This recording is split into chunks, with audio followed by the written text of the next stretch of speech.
زور و شور سے حکومت نے 2/3 اکثریت کے ساتھ ایک آئینی ترمیم منظور کی تھی، مگر ابھی تک اس آئینی ترمیم کے مطابق عمل درآمد کے کوئی آثار نظر نہیں آ رہے۔ حال ہی میں جوڈیشل کمیشن کے سیاسی اراکین کے لیے اسپیکر اور چیئرمین سینٹ نے سیاسی جماعتوں سے نامزدگیاں طلب کی ہیں، اور لگتا ہے کہ جوڈیشل کمیشن کی ترتیب اور ترکیب پوری ہونے کے بعد جلد ہی اس کا اجلاس بلایا جائے گا، کیونکہ آئینی ترمیم 26ویں آئینی ترمیم پر جو عمل درآمد ہونا ہے وہ جوڈیشل کمیشن کے پہلے اجلاس کے بعد ہونا ہے، اور یہی وہ اجلاس ہے جس میں آئینی بینچز بنائے جائیں گے۔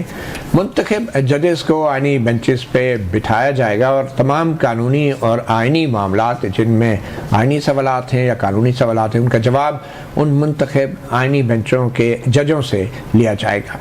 یہ کب ہوگا اس کا تو معلوم نہیں، مگر کل جو فل کورٹ کی میٹنگ ہوئی ہے اس فل کورٹ کی میٹنگ میں ایک پیغام واضح طور پہ دیا گیا ہے کہ 60,000 سے زائد مقدمات سپریم کورٹ میں زیر التوا ہیں، اور یہ 60,000 درخواستیں نہیں، مقدمات نہیں، یہ 60,000 خاندان ہیں، 60,000 سے زائد لاکھوں میں لوگ ہیں جو انصاف کے منتظر ہیں، فیصلوں کے۔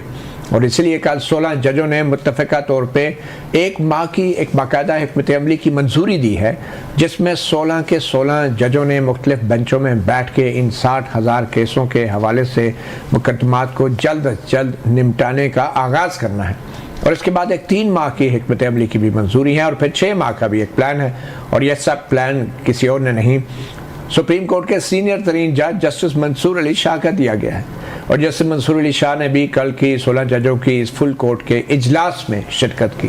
یہ انتظامی اجلاس تھا، کوئی کمرہ عدالت میں بیٹھی فل کورٹ نہیں تھی، اور اس اجلاس کے بعد پیغام واضح تھا کہ سپریم کورٹ کے موجودہ 16 ججوں کی ترجیح آئینی بینچز نہیں بلکہ 60,000 مقدمات جن کا فیصلہ ہونا ابھی باقی ہے۔ تو یہ پیغام بھی اپنی جگہ، مگر پھر آج کی سب سے اہم خبر سپریم کورٹ بار ایسوسی ایشن کے انتخابات بھی ہیں، اور سپریم کورٹ بار ایسوسی ایشن اس لیے اہم ہے کہ جو بڑے آئینی معاملات آج تک سپریم کورٹ میں آتے رہے ہیں، جیسے 6 ججوں کا خط جو اسلام آباد ہائی کورٹ نے لکھا تھا، خفیہ اداروں پہ الزام تھے ہراساں کرنے کے، اس میں بھی سپریم کورٹ بار اور پاکستان بار کونسل نے ایک خاص موقف اپنایا۔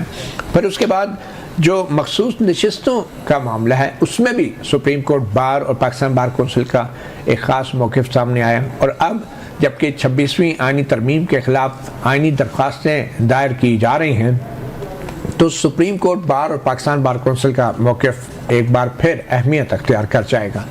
اور آج جو سپریم کورٹ بار کے الیکشنز ہوئے ہیں 2 گروپس مد مقابل تھے، ایک وہ گروپ جس کو حکومت سپورٹ کر رہی ہے جو کہ آسمہ جہانگیر گروپ کے نام سے جانا جاتا ہے، اور دوسرا ایڈوکیٹ حامد خان کا گروپ، پروفیشنل گروپ جو ہے وہ ایک دوسرے کے مد مقابل تھے۔ ابھی تک جو نتائج غیر سرکاری طور پہ جاری ہوئے ہیں اس میں حکومتی سپورٹ سے آگے چلنے والا گروپ جو ہے وہ لیڈ کر رہا ہے، جو ایڈوکیٹ رؤف عطا ہیں وہ لیڈ کر رہے ہیں جو سپریم کورٹ بار کے الیکشنز کے ابھی تک کے آنے والے نتائج ہیں، اور ایڈوکیٹ منیر کاکڑ جو ایڈوکیٹ حامد خان گروپ سے تعلق رکھتے ہیں وہ دوسرے نمبر پر ہیں۔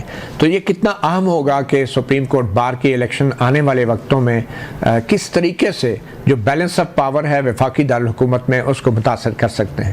ان تمام معاملات کے اوپر بات کرنے کے لیے آج ہمارے بہت ہی خاص 3 مہمان ہیں ہمارے ساتھ موجود ہیں اسلام آباد اسٹوڈیوز میں۔ انجینئر قمر الاسلام مسلم لیگ نون کے رہنما ہیں، ان کے ساتھ تشریف رکھتے ہیں حسنات ملک سینئر جرنلسٹ اور کورٹ رپورٹر ہیں، اور پھر پی ٹی آئی کے رہنما تیمور سلیم جھگڑا صاحب۔ بہت شکریہ آپ تینوں مہمانوں کا۔ سب سے پہلے تو حسنات ملک تھوڑی سی صورتحال کا آپ کے ذریعے ہی جائزہ لیتے ہیں۔ پاکستان سپریم کورٹ بار ایسوسی ایشن کے جو الیکشنز ہیں اس میں اس کے جو نتائج ہیں آپ کو ابھی تک کی کیا صورتحال ہے، اور پھر کیسے یہ نتائج جو ہیں آنے والے وقتوں میں وفاقی دارالحکومت میں طاقت کے توازن پہ اثر انداز ہو سکتے ہیں؟ دیکھیں، حکومت کو اگر دیکھا جائے تو آج ایک ریلیف بھی ملا ہے کہ سپریم کورٹ بار کا یہ الیکشن بالکل 26ویں آئینی ترمیم کے بعد آ گیا، اور 8 فروری کے الیکشن کے بعد یہ بڑا الیکشن تھا وکلاء کی باڈی میں، اور یہ دیکھنا تھا کہ جی 26ویں آئینی ترمیم پہ کوئی ریئیکشن آئے گا، اور جو ماحول ہے کیونکہ جو ایک گروپ ہے انڈیپینڈنٹ گروپ جو آج جس نے وکٹری لی ہے یہ ہمیشہ حکومت کی پالیسیز کو سپورٹ کرتا رہا ہے، اور اسی طرح اگر آپ دیکھیں تو یہ 26ویں آئینی ترمیم کو بھی انہوں نے سپورٹ کی. انہوں نے تو بلکہ فیڈرل کانسٹیٹیوشن کوڈ کو پرپوز کیا کہ جی یہ ہونی چاہیے 68 سال ایج ہونی چاہیے. دوسری طرف پروفیشنل گروپ جس نے مخالفت کی اور ان کے مختلف ریپرزینٹیوز پروونشل بار کونسل کے وہ رجوع کر رہے ہیں سپریم کورٹ سے، چیلنج کر رہے ہیں. تو ان حالات میں انڈیپینڈنٹ گروپ کے جو صدارتی امیدوار کا جیتنا وہ یہ ہے کہ اب ججز جو میرا خیال ہے کہ اگر ان کے ذہن میں ہو کہ جی اب سپریم کورٹ بار اور پاکستان بار کونسل کی طرف سے اگر کوئی پٹیشن آتی تو وہ تو پٹیشن نہیں آئے گی، وہ حکومت کو سپورٹ کریں گی، 26ویں آئینی ترمیم کو سپورٹ کریں گی. وہاں فاروق نائک بیٹھے ہیں اور یہ رؤف عطا صاحب بیسیکلی ان کا تعلق بلوچستان سے، لیکن جے یو آئی ایف سے ان کا تعلق ہے. کامران مرتضیٰ صاحب کے یہ جونیئر ہیں. تو اب یہ ہے کہ جو گروپ ہے ان کا وہ تو اس حکومت کے ساتھ ہے.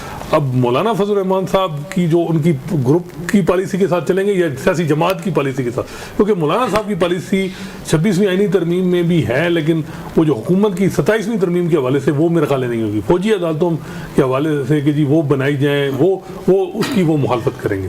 تو اوور آل اگر آپ دیکھیں 26ویں آئینی ترمیم کو پروٹیکشن کی جائے، اس حوالے سے یہ جو الیکشن ہوا ہے یہ کامیاب اس طرح ہے کہ اب حکومت کی کامیابی یہ ہے کہ اب جو سپریم کورٹ اس کا امپیکٹ پڑنا تھا، جوڈیشل کمیشن کی میٹنگ ہونی تھی، بینچز کی کمپوزیشن، یہ آئینی بینچ کون سا، یہ اس حوالے سے اب حکومت کو ایک سائیکولوجیکل بھی برتری حاصل ہو گئی ہے. تو ججز کی پوزیشن تھوڑی سی کمزور ہوئی ہے. اب یہ بتائیں کہ کیا یہ مقابلہ وکیلوں کے دو گروپوں کے درمیان تھا یا ایک طرف حکومت اور اسٹیبلشمنٹ تھی اور دوسری طرف ایڈوکیٹ حامد خان کا گروپ تھا؟ یہ مقابلہ تھا کس کے بیچ؟ دیکھیں مین فیکٹر تو 26ویں آئینی ترمیم کہ جی یہ ایک ریفرینڈم ہے کہ کیا اس کو سپورٹ وکیل کرتے ہیں یا نہیں. اچھا مزے کی بات ہے جو سیکٹری ہیں سپریم کورٹ بار کے وہ دوسرے گروپ کے جیت رہے ہیں. وہ محمود اختر شاہ صدیقی فارمر سپریم کورٹ جج ان کے بیٹے ہیں. تو یہ سیکٹری دوسرے گروپ سے ہیں، پریزیڈنٹ یہ ہیں جیتے ہیں، لیکن پریزیڈنٹ زیادہ آپ نے دیکھا کہ سپریم کورٹ بار. لیکن اس میں ایشو کیا تھا؟ ایشو دیکھیں ایک تو یہ ہے کہ کس بیس پہ وکیلوں نے ووٹ دیے. دیکھیں جو انڈیپینڈنٹ گروپ ہے نا وہ ہمیشہ بلیو کرتے ہیں جی کہ ہم ویلفیئر وکلاء کی. یہاں وکلاء کا ہاسٹل بنایا، وہ تقریباً 1 ارب کے قریب اس پہ خرچہ آیا. اس کے علاوہ اگر آپ دیکھیں تو جو ہے یہ جو وکلاء کی ہاؤسنگ سوسائٹی بن رہی ہے، ڈی ایچ اے کے ساتھ معاہدہ کر کے جو پلاٹوں کی ڈیولپمنٹ ہو رہی ہے وہاں اب جو کام شروع ہوا ڈیولپمنٹ کا، ہر پلاٹ کی قیمت ہر وکیل کی وہ 10 لاکھ روپے بڑھ گئی ہے. اور وکیل وہ جو رجسٹر ہیں وہ 2000 ہیں، 5000 غالباً ٹوٹل ہیں، ان میں سے 2000 وہ ہیں. اور اس کے علاوہ انرولمنٹ کمیٹی میں انڈیپینڈنٹ گروپ کے 2 لوگ ہوتے ہیں. تو ہر لحاظ سے انہوں نے ایک یعنی گروپ جو وکلاء پالیٹکس میں وہ ان کی گرفت ہے. دوسرا ان کو جو ایڈوانٹیج ہے کہ جی سیاسی جماعتیں چاہے پیپلز پارٹی کی لیگل ونگ ہو، نون لیگ کا لیگل ونگ ہو، جے یو آئی ایف کی ہو، اے این پی کی ہو، یہ سارے انڈیپینڈنٹ گروپ کو. اور دوسری طرف صرف پی ٹی آئی کا جو لیگل ونگ ہے وہ پروفیشنل گروپ کے ساتھ یعنی وہ ہمیشہ سپورٹ کرتا ہے. اور سپورٹ اس دفعہ دیکھا ہوگا کہ خیبر پختونخوا جہاں ان کی حکومت ہے پی ٹی آئی کی، وہاں بھی وہ اپنا یعنی کینڈیڈیٹ جو ہے ان کی لیگل ونگ نہیں جتوا سکتی. یہ آپ اندازہ مطلب اس طرف تو ہم مخالفت کر رہے ہیں کہ حکومت کو نہیں پڑھنا چاہیے، لیکن خیبر پختونخوا حکومت سے ہم توقع کر رہے ہیں کہ ان کو جتوانا چاہیے. ان کی جو لیگل ونگ دیکھیں انصاف لائز فورم جو ہے وہاں ہمیشہ وہ کام کرتے ہیں نا. صحیح ہے. وہ ان کا یہ ہوتا ہے کہ وہ چیزوں کو کرنا. لیکن وہ آپ سمجھتے ہیں ناکامی ہے کے پی کے گورنمنٹ کی بھی، بلکہ انصاف لائز فورم. دیکھیں یہاں مجھے ابھی میرے سینئر گورنمنٹ افیشل بتا رہے تھے کہ باقاعدہ شہادت امان سینٹر اور سینٹر فاروق نائک صاحب کی ڈیوٹی لگائی گئی صدر صاحب کی طرف سے کہ آپ پہنچے کراچی. اس لیول تک انہوں نے ان چیزوں کو دیکھا. نون لیگ نے میں بھی پنجاب میں اسی طرح کی ڈیوٹی لگائی ہو لوگوں کی جو ان کے وکلاء ایکٹیو ہیں جو. لیکن یہاں میرا خیال ہے پی ٹی آئی گورنمنٹ جو ہے وہ کیا لگائی تھی.